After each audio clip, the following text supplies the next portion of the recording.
Ya está en el aire Juan Manuel Cao. A fondo. Bueno, muy bien. Hoy tendremos un análisis y una discusión sobre la entrevista de Kamala Harris con CNN, con la televisión. Tendremos opiniones de los dos bandos. Pero antes, vamos a preguntarnos y tratar de responder qué significa en la práctica la renovación del programa de parol, si entra en vigor inmediatamente o si hay que esperar, quiénes serán los primeros en beneficiarse, qué va a pasar con los que se habían quedado varados, incluso algunos en el aeropuerto porque no tenían un permiso de la aerolínea o porque perdieron sus pasajes, qué dicen también los críticos, como lo es, por ejemplo, el exdirector de Inmigración Nacional, Emilio González. Así que ya estamos listos para la discusión y el análisis. Muy buenas noches, bienvenidos a Fondo.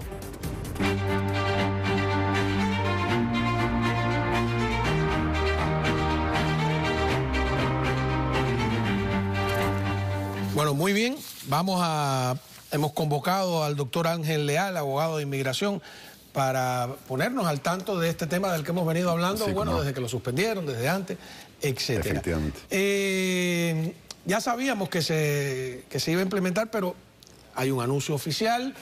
Y en términos generales, primero, ¿qué significa esta renovación? ¿Se vuelve a la posición anterior o se empieza de cero? No, se vuelve a la posición anterior. O sea, quien haya presentado anteriormente y tiene su caso pendiente, sigue con su caso pendiente. De ahora en adelante, los que entren en el programa de nuevo, específicamente los patrocinadores, sí los van a someter a servicios biométricos, es decir, que le van a tomar la huella dactilar, imagen ocular, como parte del proceso. No descartaría que alguno que tenga caso pendiente también le pidan los biométricos y, sobre todo, escrutinio de la documentación financiera y la información financiera que se haya facilitado.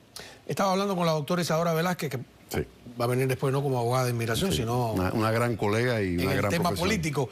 Y dice ella que había miles de casos, pero que al final, ante la justicia, parece que solo llevan a 6 de los casos que cometieron fraude, ¿no? ¿Tú crees que las medidas que se están tomando ahora van a evitar el fraude? Porque me parece que sigue siendo bastante poroso el proceso, ¿no? Sí, yo pienso que sí.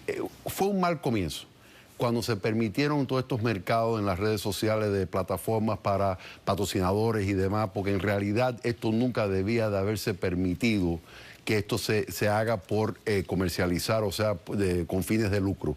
Esto siempre debía de haberse hecho por lazos afectivos, por algún lazo familiar, desinteresadamente y no con el propósito de lucrar o beneficiarse de este programa o de los beneficiarios. ¿Entra en vigor inmediatamente? Digo, ¿inmediatamente es hoy, mañana o hay una fecha? No, ya entró en vigor y ya pueden emitir las autorizaciones de viaje por adelantado.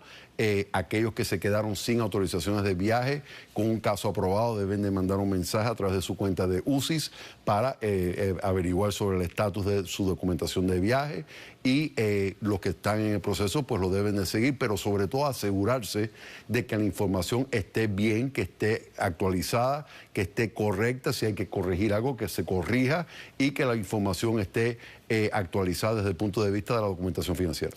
A muchos los pararon porque el caso que más vi con frecuencia es que la aerolínea no tenía una autorización. Y ahí me perdí si ya Estados Unidos le había dado la entrada, por qué la aerolínea tenía la potestad de detenerte, tenían miedos a multa, qué cosa. Fue al principio de esta suspensión temporal.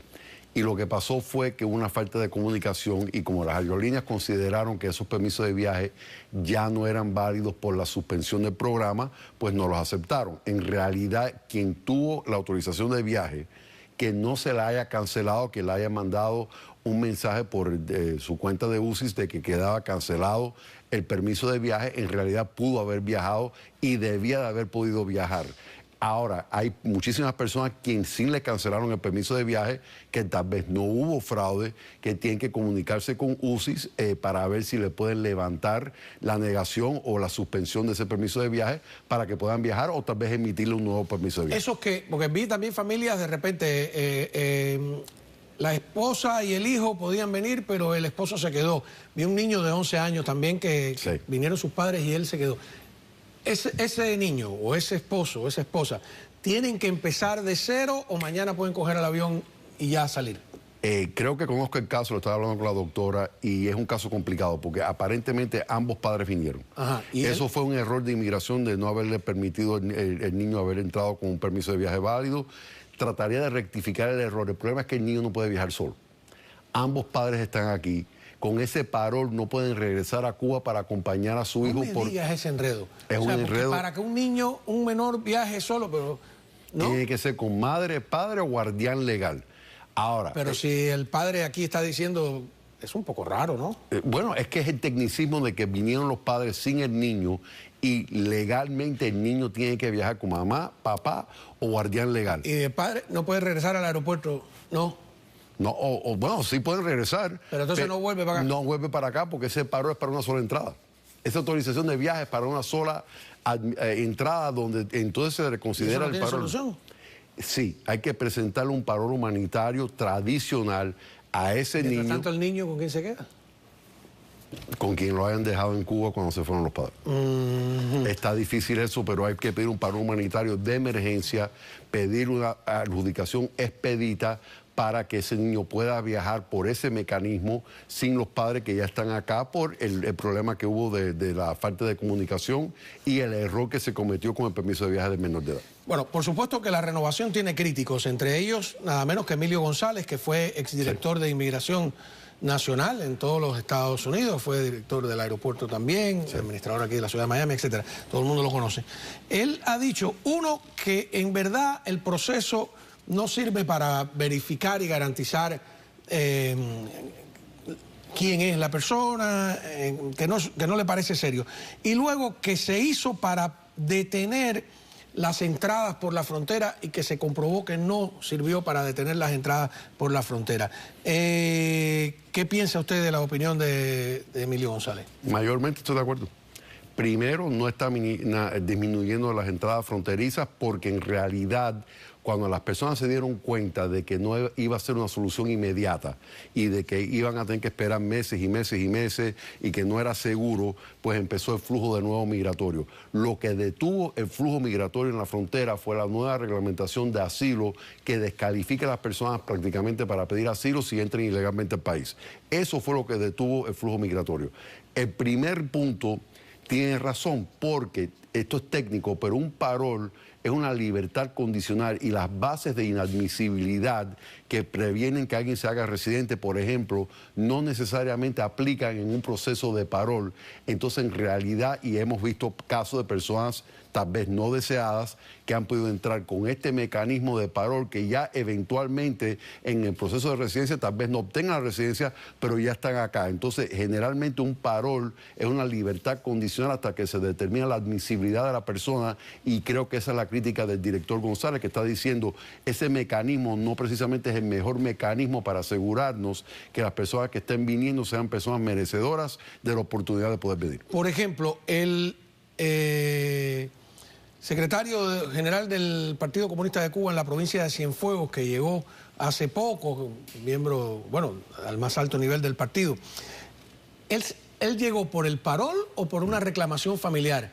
Tengo entendido por los reportajes que vino por visa, creo que por reclamación familiar. ¿Y no se supone que la reclamación familiar sí tiene la oportunidad de hacer una investigación más profunda? Ahí sí, sí, y las bases de inadmisibilidad, como por ejemplo membresía en un partido totalitario, que tiene que estar desvinculado 5 años en el caso de Cuba para poder venir, pero si estuvo desvinculado por más de 5 años o si pidió un perdón, que es perdonable, es un perdón discrecionario, tal vez pudo venir por esa vía. O sea, yo no sabía que existía eso, porque sé que te preguntan, en los últimos 5 años usted ha pertenecido al Partido Comunista. Si dices que sí y eres honesto, hay un mecanismo para que te perdonen. Hay un perdón que se puede pedir, es un perdón discrecionario, es basado en lazos familiares de esposa, hijo, padre, inclusive en ese caso como el perdón hasta del hermanos. Fraude, por ejemplo, personas que han entrado con un pasaporte falso y su cónyuge le ha conseguido un perdón. Es otro perdón, pero sí, es perdonable también, pero el perdón por el fraude migratorio tiene que ser basado en cónyuge o padre, madre o padre residente o ciudadano americano. Ok. Hubo una conferencia de prensa aquí con autoridades y con organizaciones no gubernamentales que han identificado más de 100 personas a las que han señalado como represores sus propias víctimas, ¿no? ¿Hay un proceso para quitarle los beneficios migratorios a alguien que es señalado por un delito que no cometió aquí? Sí, en el caso que hayan entrado con parol, ese parol es revocable, primero. En el caso que hayan entrado con visa, dependiendo de la visa con quien que hayan entrado, si era una residencia y se cometió un fraude en el proceso de obtener la residencia y se ocultó información relevante que inmigración debía de haber tomado en cuenta antes de emitir esa visa, en teoría pueden enfrentar una deportación por haber obtenido la admisión al país fraudulentamente con documentación o información falsa, y eso sería un proceso de corte de inmigración. Pero ¿y si Cuba no te admite de vuelta? ¿Qué hacen contigo? Bueno, entonces es una orden de supervisión, se tienen que reportar anualmente o cada 6 meses, periódicamente con ICE. ¿Mentirle a inmigración? Sí, eso es un fraude inmigratorio, es un delito penal. Aparte de la consecuencia inmigratoria, también pueden enfrentar una consecuencia penal, que es lo que se está investigando con este caso de los patrocinadores en serie, que aparte de que puede tener hasta una consecuencia inmigratoria para algunos de los patrocinadores no ciudadanos americanos, también puede presentar una causa penal. Bueno, pues muchísimas gracias, doctor. Ha sido el abogado Ángel Leal, abogado de inmigración.